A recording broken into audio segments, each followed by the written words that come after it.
Hi hello నమస్తే. ఇది వచ్చేసి మా ఇంటి దగ్గర అయితే బోనాలు అయినాయి అన్నమాట.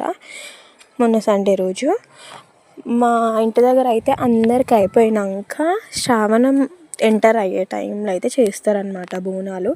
సో నేనైతే మా ఇంట్లో ఎప్పుడు బోనం చేయలేదు. జస్ట్ గుడికి వెళ్ళి దండం పెట్టుకొని శాఖ పోసి పరమాన్నం పెట్టేసి వస్తా. సో అట్లా పెట్టుకొని మా చిన్న అత్తయ్య వాళ్ళు పిలిస్తే మా చిన్న అత్తయ్య వాళ్ళ ఇంటికి అయితే వెళ్ళిపోయినా. ఇక్కడ మా ఆడపడుచు అయితే బోనం తయారు చేసింది. సో మా చిన్న అత్తయ్య వాళ్ళకి ఆడపిల్ల లేనందుకు మా ఆడపడుచే బోనం ఎత్తుకుంటుంది అనమాట మా అత్తయ్య వాళ్ళ ఇంట్లో కూడా. అండ్ ఇంకొక బోనం వచ్చేసి మా చెల్లి ఎత్తుకుంది.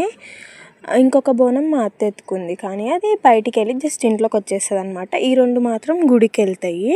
గుడిలో మాత్రం ఆ రోజు మామూలుగా లేదనమాట, రష్ పిచ్చగా రష్ ఉంది. మేమైతే అప్పుడు గుడికి వెళ్ళేటప్పుడు కళ్ళు శాఖ అండ్ మందు కోడిని అయితే తీసుకొని వెళ్ళినాం అనమాట. ఆ రోజు వాన పడలేదు, థ్యాంక్ గాడ్. కంటిన్యూస్గా 4 days నుంచి వాన అయితే చంపుతుంది అనమాట. సో గుళ్ళో అమ్మవారిని అయితే ప్రశాంతంగా దర్శించుకొని ఇంటికి వచ్చేసి రెస్ట్ తీసుకున్నాం అనమాట. ఇక్కడ చూడండి మా కూరలు బోనం ఎత్తుకోవాలని ఎంత సోకో.